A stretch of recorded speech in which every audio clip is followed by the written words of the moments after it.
Alright, we're on. Okay, hi Viva. Hi Jerry. When you got your nice new board, it's a little dull now after yesterday's excursion, so we've just arrived at Hogtown. Now we're going to go see our buddy Pete. Let's go inside.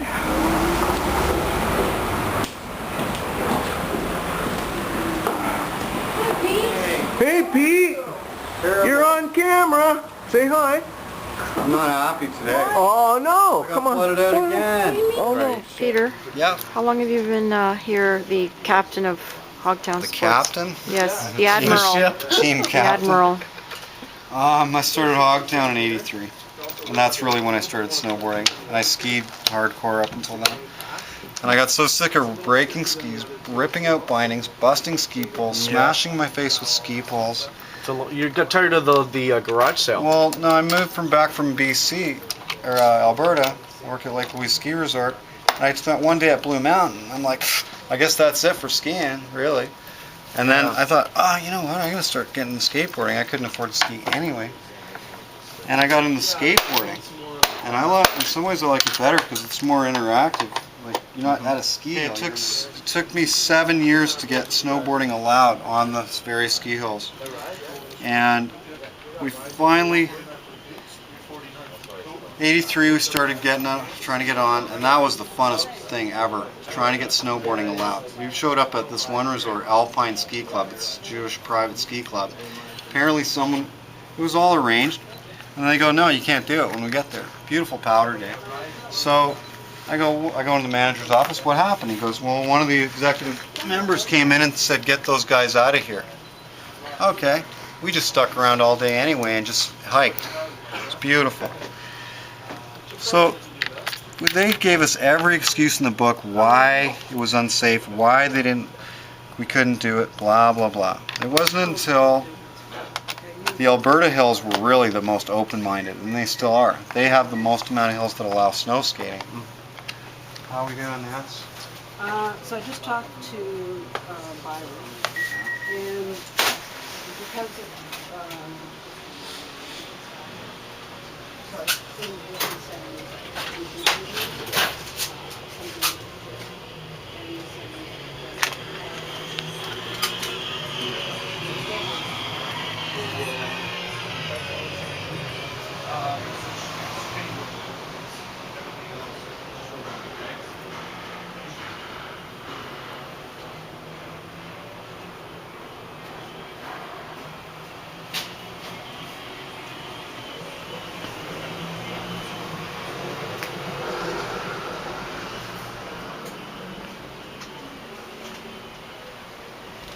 If you look at this, then you can see that there's been some trauma. So these are actual skulls.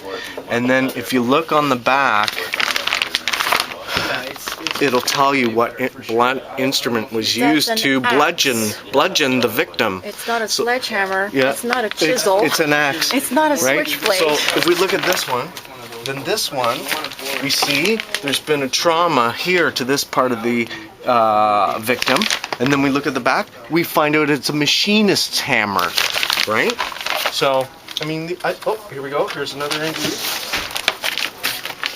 This one here, this section here is damaged. So if we look on the back, we find out that it was a pipe wrench. Thank you so much, Jerry, for explaining the forum death boards.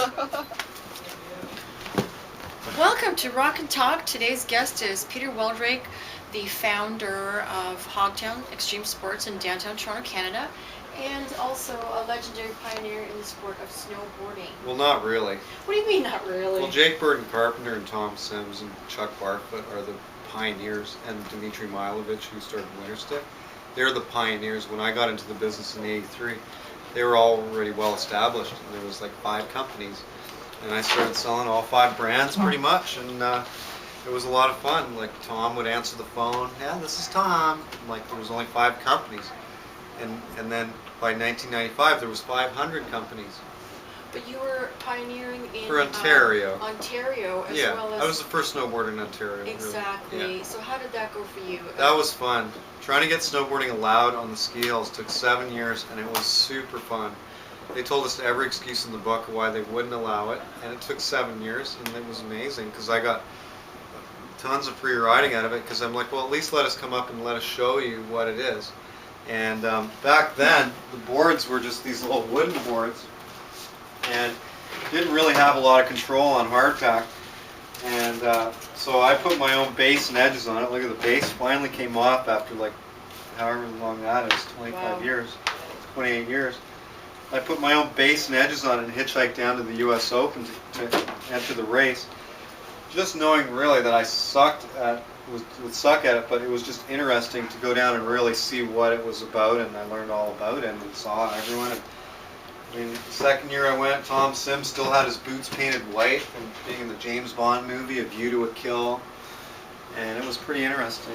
Tell me about injuries. Any interesting injuries? You're a pretty wild guy. You do some crazy No, things. I never broke a bone in my life. Really? And I only ride in the trees too. So I've been lucky, Really lucky. but I've been really unlucky. have you? I have. Oh no. First season was broken right thumb. Oh. No mouse clicking, no texting. Oh. And then second was concussion. I hear about it a lot. You Sleepy. got a concussion? Sleepy for 6 months. Oh no. Sleepy. Forgetful? I've been lucky. I hit my head a couple times real hard and never had any major injuries. I laugh at the same joke many See you times. guys. Corey's just I finished laugh up. at the same jokes many times. You can tell me the same story over and over, and I'll laugh all the time. Oh, perfect. Because I love telling the same story over That's and over. fine. I'll laugh each time. So tell us about this venture that you've got going in Halliburton. Oh, sure. Well, I've been working on this for 30 years, basically. Hogtown was really just the vehicle to do, because I went to summer camp a lot, and because my mom distracted trying to get rid of me for the whole summer. That's perfect, Mom. Sure. So I thought, hey, it'd be cool to have skateboarding at a summer camp. And I thought of that 30 years ago, and now that idea is huge. Muskoka Woods and Woodward are like, they sell out, you know, they're booked a year in advance. So you have accommodations, wake skating, snowboarding, trails. Yeah. It's fabulous in Halliburton. It's 400 acres. I've got ski runs. You can see the ski runs on the Google Maps satellite photo. What's the website that people can see The this stuff at? website, it's not up yet, but I'm working on it. What about over here at Hogtown? This fabulous store. You've got like how many square feet and stock and everything. Oh, I moved down here from my old shop. My first shop was at Main and Gerard. There's a lot of stories about that place. And then like a heroin dealer living upstairs, and cockroaches. I tell kids cockroaches were the biggest motivator in my life because I knew I had to get do better so I could get out of a crap, storefront. I was living in the basement, $450 a month rent, heroin freaking dealers, and I did really well because I got in it it was an original idea at the time. The skate snowboard shop concept hadn't started yet. My shop's the oldest shop in Canada now, but So you're so modest and you say you're not a pioneer. You're very modest. well, You are. no one did it. I didn't do anything that no one else. But I'm trying to find out if my shop's not the oldest shop in the world. Because if there is a older shop than mine, skate and snowboard shop, I'd like to shake the guy's hand. Well, maybe if somebody sees this and knows this information, they could get in touch with Well, us. Dennis Nazarai, who owns Salty Peaks in Salt Lake City, that's a big shop. And he might have got into it maybe a year before me, maybe a year after me. I'm not sure. I'd have to ask Dennis. But he's got a lot of museum pieces in his shop in Salt Lake. So why don't you tell me who you think has been one of your inspirations in getting you going in where you are at right now here today? Well, Brian Mulrooney, he gave me the Conservatives back in the 80s there. They had this program, a youth venture capital program, where the government, because my parents weren't really supportive of me at all, so I wouldn't have been able to get a co-signer. So Brian Mulrooney had this idea, okay, we'll do this youth venture capital thing. We'll actually guarantee the loan to the bank. So the bank will give you the money. And it was only $5,000. But the Conservative Party of Canada guaranteed the money to RBC. And then my first shipment of product got lost. And I ended up suing Air Canada, and they paid me out of court. My shipment got lost.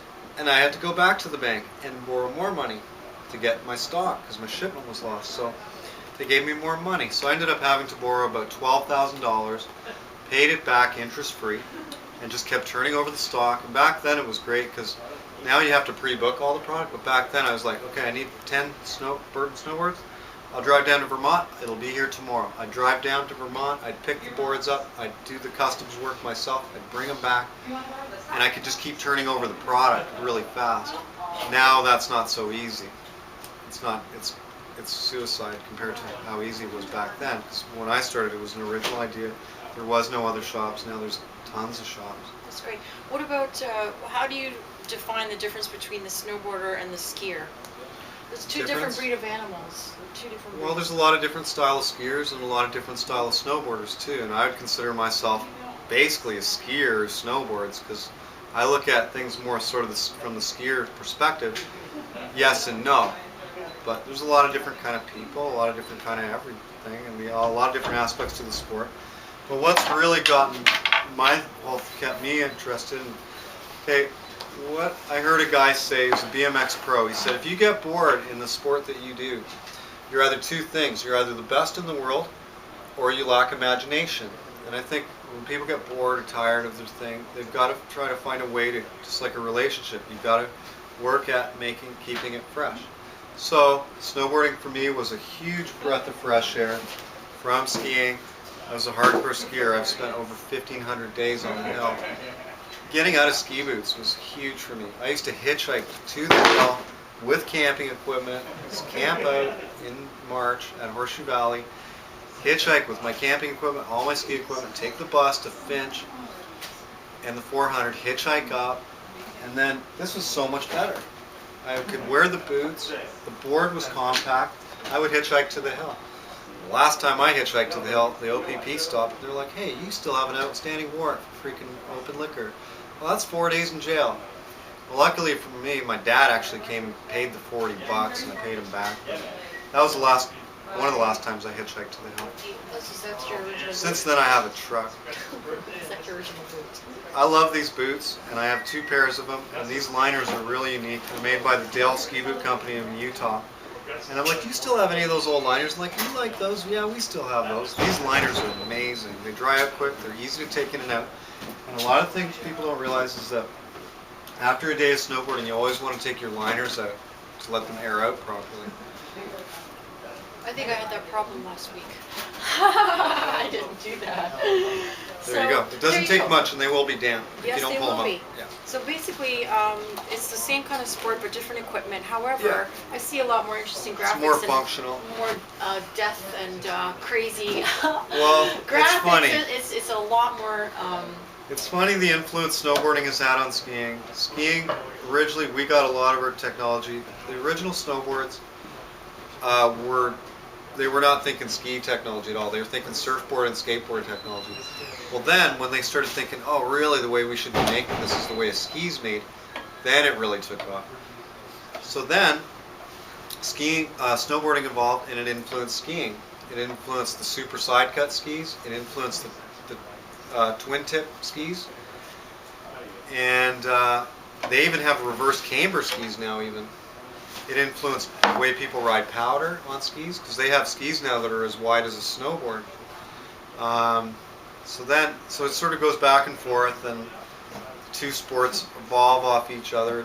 I guarantee you that skiers would never have thought of putting a half pipe on the ski hill. They would have never thought of doing rails. Well, all that came from skateboarding and surfing too. That's my opinion. I don't think skiing would be anything like you see today if it wasn't for the influence that snowboarding had on it. And it all really came from surfing. Well, there you go. Yeah. Well, thank you so much for your time, Peter. And again, Well, that's it. That's about it. It's a very short format. But if you'd like to see more of these episodes, just tune into our website, pentagram666.com. And if you'd like to come down here at fantastic Hogtown Sports in Toronto, it's 401 King Street West in Toronto.